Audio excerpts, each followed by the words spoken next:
I really love that for me. These days, quarter thing out of nowhere for me to have. So I'll take what I can get. I'll take what I can get in this cashless society. Who am I? I am 3+Kei. I'm just an honest Christian encouraging you to pursue the smile by prioritizing the Lord, your physical health, and persistent education. And this space right here is the Secret Heart Club. Let's hit it. Welcome to the Secret Heart Club, everyone. Does a part to bring love, be loved. Hey, we love Jesus at the Secret Heart Club. Hey, it's Jackson coming in hot. It says God's plan. I don't know if you ever saw that video with Drake. Hey, Ben. Jackson and Ben. The pop rapper Drake has a song called God's Plan, and I've only watched it twice because, and it came out maybe like 8 years ago, but I saw the video the first time and literally could not stop sobbing. And I thought maybe it was a fluke, maybe I was just a little emotional. So I watched it a second time and cried again. And the reason why is because Drake, who is an international superstar, was given a $1 million budget to shoot a video. And instead of taking the $1 million and shooting the video, he took the money and distributed it to people who could use the money. So the scene was kind of set in each scenario. It's almost as if like friends and family got the person there. And then Drake would like pop out and be like, here's a bag full of money. And the part of the video that gets me every time, because it gives you a little synopsis, it's like a family. And I don't know if they're homeless or they're just like really down on their luck. I forgot what it is, but they're just sitting there, you know, looking forward. Hey, Phoenix.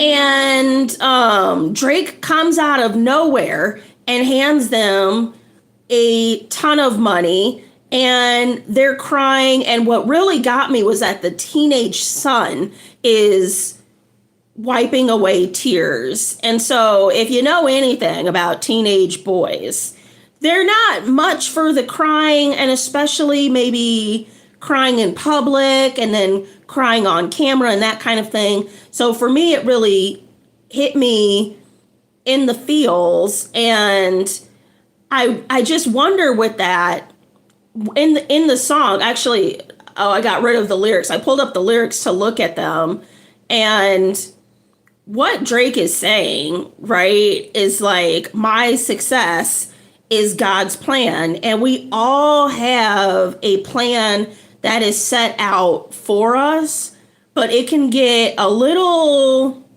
like, you might know what's going on. Like, I am meant to be great. Or not even, maybe I'm meant to have a family. I'm meant to have kids, or I'm meant to work as the operations director of a group home, or whatever the case might be. Bye, Jackson. And so I was just kind of thinking about God's plan for my own life and the lack of patience that I have, that I know it's a common occurrence, right? And so in these instances, I talk about desires a lot, godly desires. And like the litmus test is threefold for asking God to give you what you want. And the first one is, how is God glorified in your desire? If you want a Ram 2500 with like the V8 turbo, it's like, okay, you know, that might very well be in the cards for you. But how is God glorified in making this happen for you? Second of all, who will be served with this desire that you have? You have your like monster truck, right? With the engine that like everybody can hear from blocks away, and you look really, really cool in it. But what is it? What are you planning on hauling in this $80,000 vehicle, $88,000 vehicle, right? And then thirdly, with your desires, what are you doing yourself to move toward them? And my life is fairly dedicated to the Lord. I will say, instead of cooking a nice salmon tonight, I went to a bar and got a delicious cheeseburger. It's a type of cheeseburger. Oh, let's take a break here. The cheeseburger comes, it's the burger, the cheese is stuffed into the burger. So it was like salmon or this cheese stuffed burger. Gee, I wonder what I should be doing. I'm also trying to lose weight, so that should be mentioned in the story. But like, what am I doing to help that situation in that case? But I want things. I think the number one thing I want in life, more than money even, is to be happy. And today I met with a friend who thought I wasn't being a good friend.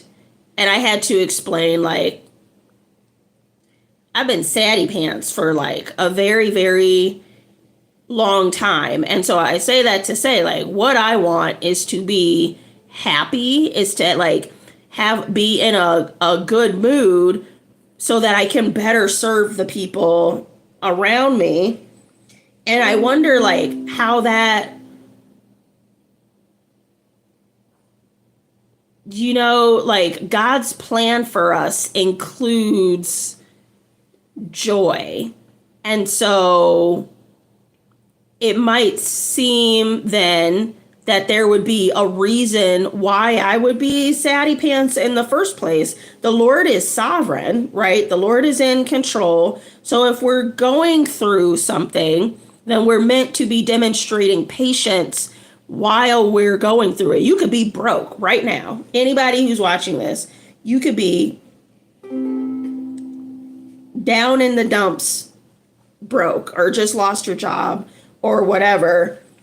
If you're working toward getting more income, because that's what you should be doing. If you're working toward getting more income, and it's a slow process, right?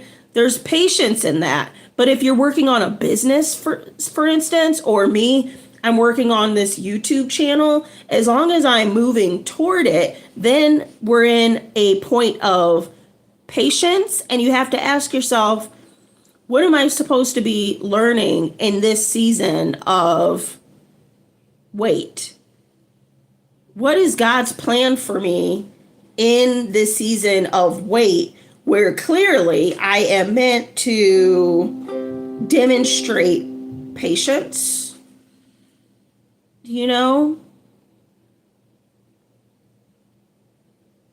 Could it be or you? We're all broke, right? I think we're all broke. But what are we meant to take from this season? And it could be that once we get to where we're going, we can look back on this season and realize that the skills we learned, technical skills we learned in these moments, that that's what brought us to a point of fruition. But do you ever wonder, right? Like, I wonder all the time, what is going on? What's the next? What am I supposed to, like this moment here? How is this moment here going to be used to pave the way for the next moment? And will the next moment be fruitful for me, or will that be an extended period of waiting? Like if you think about the Hebrews in slavery, so that happened, right? And then they went into the wilderness. So it was like more of that, right? Just because you're out of one season doesn't guarantee that the next season is going to be it for you either. And so obviously there's something to be said for having faith in the Lord and the way that he is ordering your steps. But it can be difficult when we're thinking about God's plan, because we're not him, and he navigates in such a way. You think of like Isaac and Abraham. Abraham waited 90 something to have his son. Abraham knew that he was going to get a son. And I don't know, somebody throw it in the comments if you want, at what age Abraham was guaranteed that he would have a son. But what we do know is that decades and decades and decades passed. Hey, Scott. Nice to see ya. Decades and decades and decades passed so that Abraham was in his 90s when Sarah finally got pregnant, just to wait. I don't know how old Isaac was when they, made the trip up the mountain.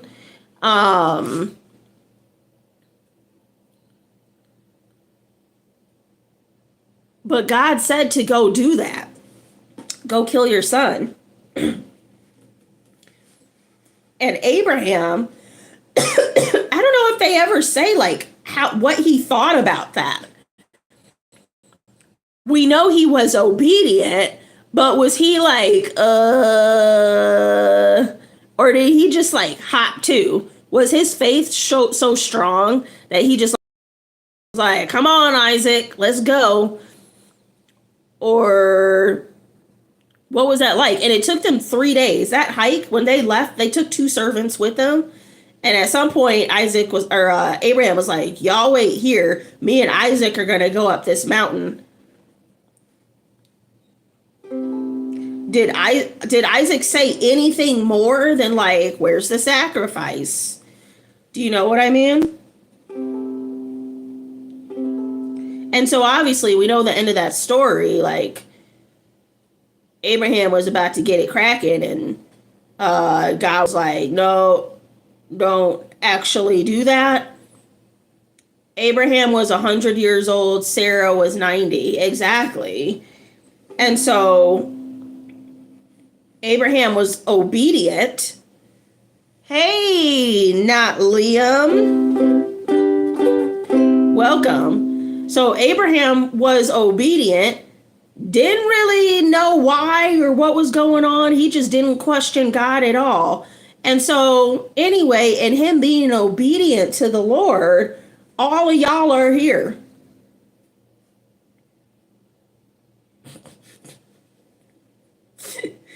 all y'all are here now because of Abraham being obedient. And that was part of God's plan. And so it really, you have 2 choices. You could not have faith that God has intentions for you to prosper. You could not have faith that that's going to happen. Or you can have faith that all things will come together for your good, ultimately, right? And I think, I can't speak really to unbelievers, but it just seems that faith is the way to go, that the Lord has your best interests at heart. Otherwise, you're kind of like self-reliant, and we mess things up all the time. And our timeline isn't any better than like if you don't believe in God or you don't have the faith that he has plans to prosper you, and you're relying on yourself, like it's because you're uncertain of how the Lord will have things play out in your life. But when you're relying on yourself, it's the same thing. Like you your life, whether you have, either way, it's going to be a mystery. One way kind of causes you more stress because you're putting it all on your shoulders and trying to do it in your own strength. Do you know what I mean? That would be kind of the problem with it. But yeah, I wonder what's it going to be. I thought maybe I'm allergic to dogs. I thought maybe in a few months I would start immunotherapy to like see if I could get a dog. I don't know if that's God's plan for me though. It's like added responsibility. Do you know what I mean? I don't know if that's really something. It just seems like maybe that's something I should be doing.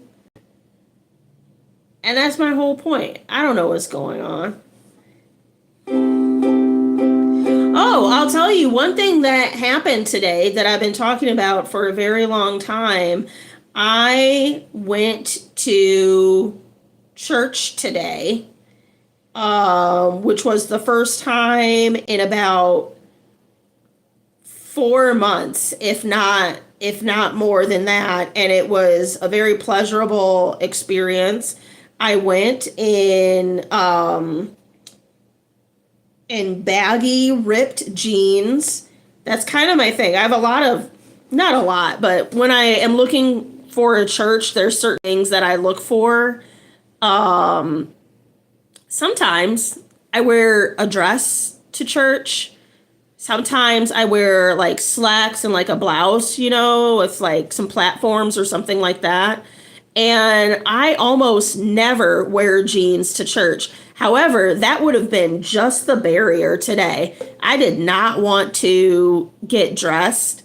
But the church I go to, they actually just mentioned it last week. If you want to come in jeans and that's your hang up, just come in jeans and nobody's going to think anything differently.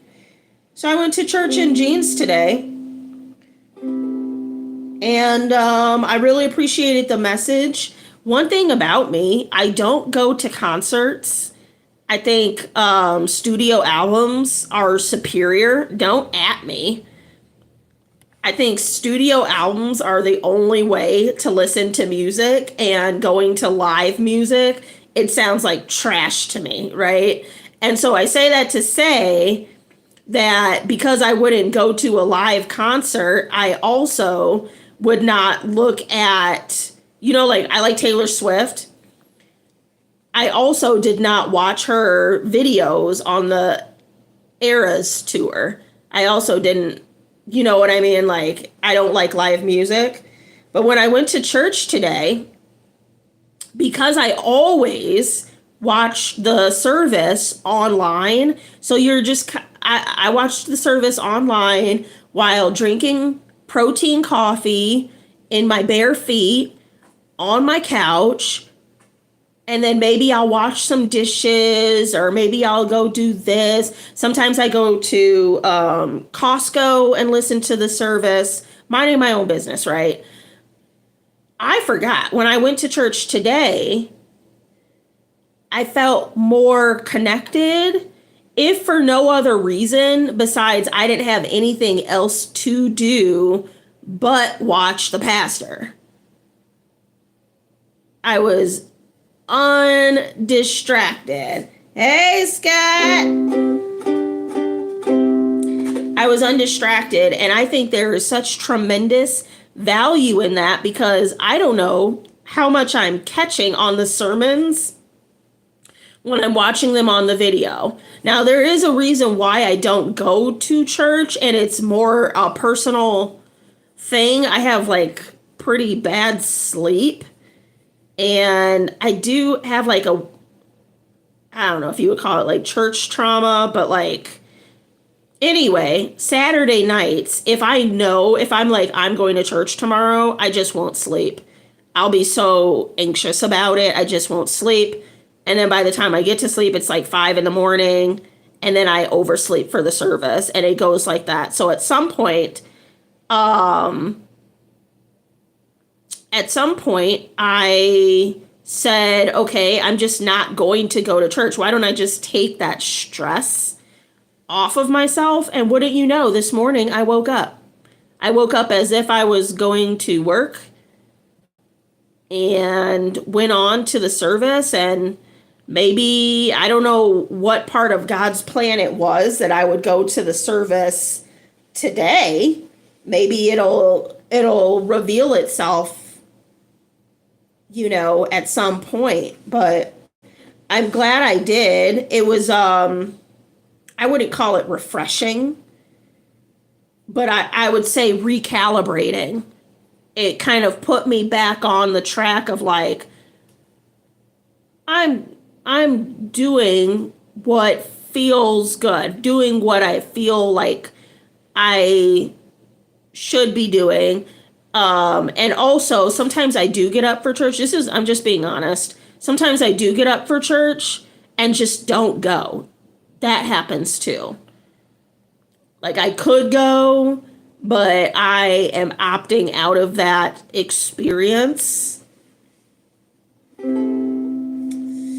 But not today. I wonder what it was. I think that's a discussion for me and God, I suppose. Why I chose to go to work today, or go to church today, and then I met with a friend, and we cleared some things up, so that's good. Luffy, hey.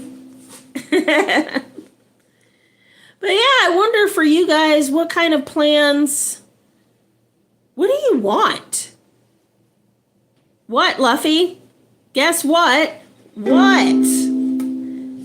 What do you guys want out of life that might even be like confusing at the moment?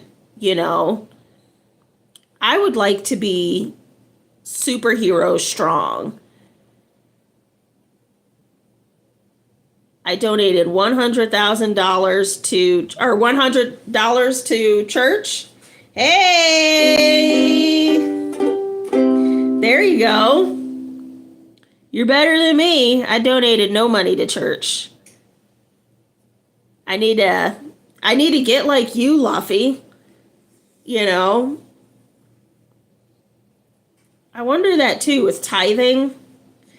I don't have tithing money at the moment. I do tithe my time. I do like an hour a week, right? It seems like it's not a lot, but it's kind of all I can really do at the moment. I want to serve the Lord with my life, this little life that I have, and I want to serve others very well. And I wonder, kind of the affliction of like depression, right? Like, how, like, what's the point if I'm supposed to be serving others, because it makes things a lot more difficult. Luffy says, I have bad news too. What is your bad news, Luffy Poo? What could it be? You came in hot. Oh, you have bad news today. Well, what is it? I'm glad you're here today in this space. Oh, you cracked your phone. Do you have a phone case? Or like, I don't know what it's called for Androids, but I think iPhones call it an OtterBox. Like a phone case, and then the glass thing they put over it, the glass lens. Oh, that's what happened, yeah. Well, I'll tell you what, if you cracked your phone and you need a phone immediately, you can go to Walmart and for $60 you can get yourself set up with like I think they call them like Obama phones or something like that. Just a thought. Just a thought, you know. You lost yours. But yeah, I wonder what God has for me. And I wonder if God has something for me that I don't even know about. Isn't that hard to imagine? Like, what if you win the lottery? Or what if you find the girl or the guy of your dreams, just like the perfect, do you know what I mean? Or what if the unthinkable happened that you didn't even think could happen? Like you're not even moving toward it. These things happen every day. God surprises us. What would be the best surprise in your life?